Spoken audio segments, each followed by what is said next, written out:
À Sainte-Rose, ce matin-là, l'émotion est toujours vive parmi les gendarmes. 2 jours plus tôt, 3 des leurs ont été victimes d'une tentative d'assassinat lors d'un guet-apens. Appuyé sur sa béquille, l'homme dont nous avions suivi l'évacuation fait son retour à la brigade. Même dans le cou, c'est bon? Le coup. Le plomb qui était derrière? Ah, le plomb, ouais, non, mais là, j'ai pas spécialement de douleur dans le plomb qui se situe derrière. Ouais, d'accord. Comme ça. En t-shirt mauve, la deuxième victime, elle aussi hors de danger.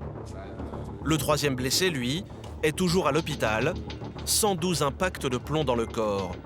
Jean-Claude, leur chef, peine à trouver les mots. Étant originaire de ce département, c'est vrai, ça m'affecte doublement de m'apercevoir qu'il n'y a plus de valeur, il n'y a plus de limite, il n'y a plus rien. Et je me demande où est partie la morale. Et ça commence à être effectivement très compliqué. En à peine 48 heures, l'enquête a progressé à grande vitesse. Excédée par cette flambée de violence, la population a rapidement mis les gendarmes sur la piste de 2 hommes, dont l'auteur présumé des coups de feu. Je fais la distribution des photos. Vous les avez les portraits? Tiens. Et l'un d'eux est un habitué de la gendarmerie, avec un pédigré qui n'en finit pas. Tentative de meurtre, menace, vol avec arme, vol avec violence, ou vol de véhicule, outrage. La liste est longue, hein. Pour un seul et même individu. L'homme est une figure locale, une petite vedette en Guadeloupe. Avec son complice présumé, il fait partie d'un groupe de rap sulfureux, au répertoire édifiant.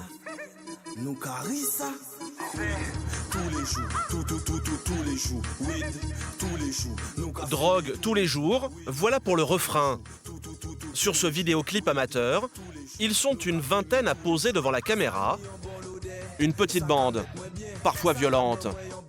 Mais il y a fort à parier que le groupe se sépare très vite, car une petite visite attend 2 de ses membres.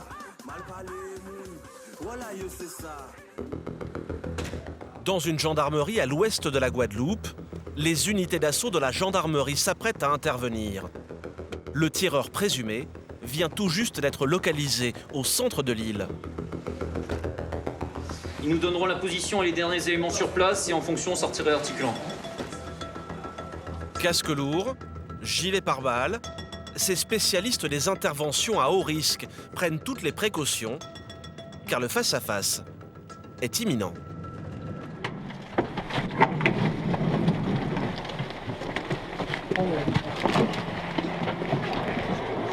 La progression est silencieuse. Le suspect a été repéré à l'étage de la maison du fond, sur la terrasse.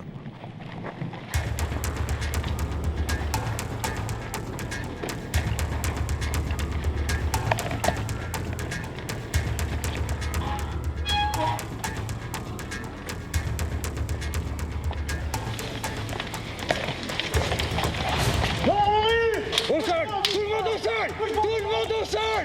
Au sol! Tu sais ce que ça veut dire? 4 individus présents sur place sont menottés en quelques secondes.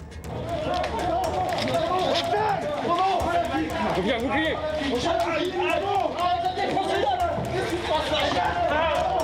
Ok, bon. Calme! Gendarmerie!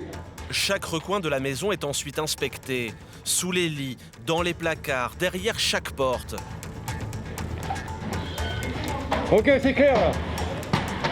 Sans oublier l'extérieur. En à peine 2 minutes, l'opération est terminée. C'est bon, c'est sécurisé? Le tireur présumé est bien là. C'est lui en t-shirt noir. Les enquêteurs de la section de recherche prennent le relais et placent leur suspect en garde à vue. Bonjour. C'est Paul qui va s'occuper de l'homme pendant toute la durée de l'enquête. Votre identité, s'il vous plaît. Vous êtes placé en garde à vue lors de votre interpellation. Maintenant là? Oui. Mais pourquoi, chef? Voilà, pour des faits de tentative d'homicide sur reconnaître les enfants de la loi. D'accord? L'homme semble tomber des nues. Il n'aurait rien à voir avec toute cette histoire. Vous vous êtes trompé de plus. Vraiment, là, vous êtes là. Il n'y a pas de Non, mais ça m'énerve.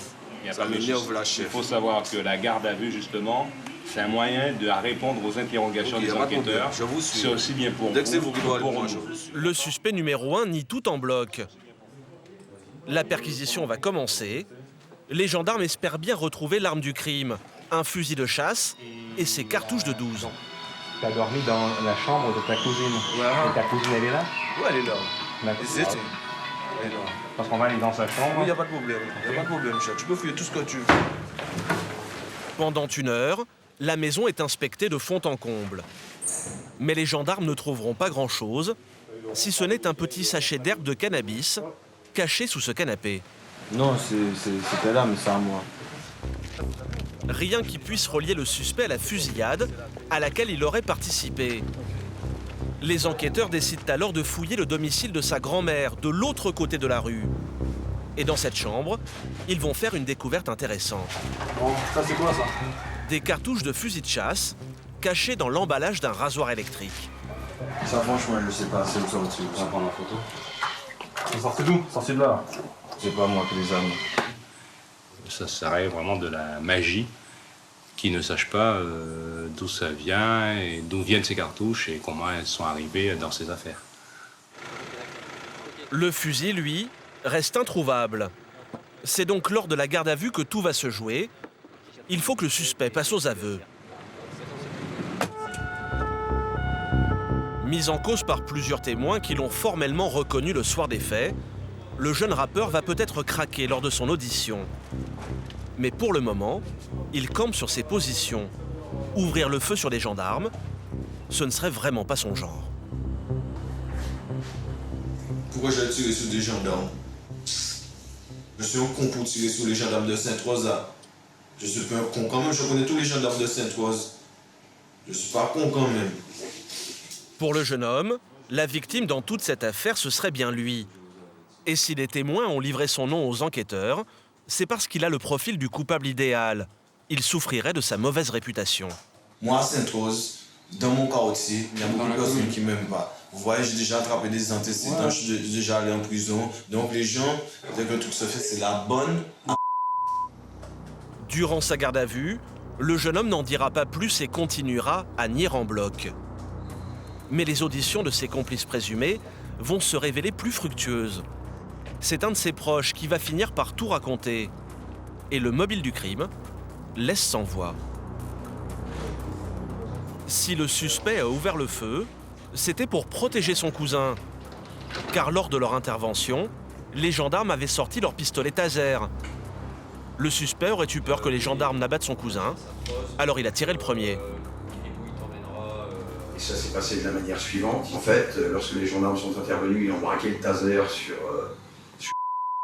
ils ont aperçu le laser et en fait, il a un peu pété les plombs et il a voulu défendre son cousin et puis il a fait feu.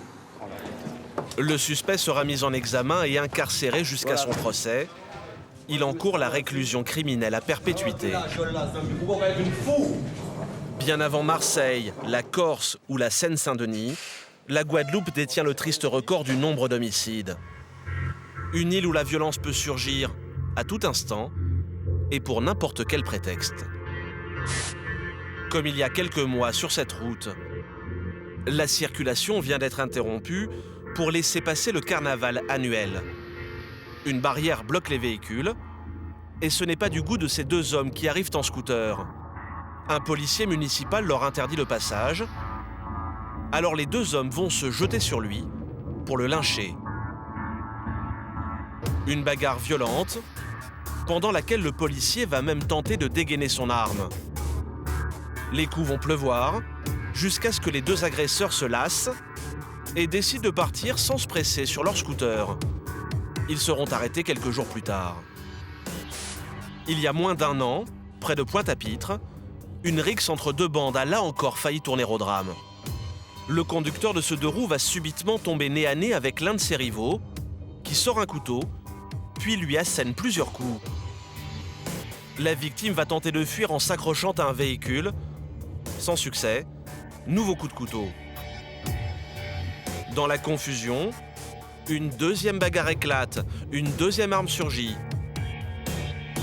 La première victime, elle, s'est écroulée sur un bout de trottoir où des passants lui prodiguent les premiers soins et lui sauvent la vie.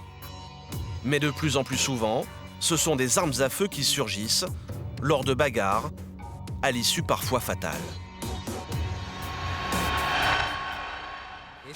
Alors sur les télévisions locales, c'est un petit film qui passe de temps à autre. Une campagne de lutte contre la prolifération des armes à feu en Guadeloupe qui font chaque année des dizaines de victimes. Un clip malheureusement prémonitoire, car une nouvelle fois, cette fiction est devenue réalité. Déposez vos armes et évitez les poursuites.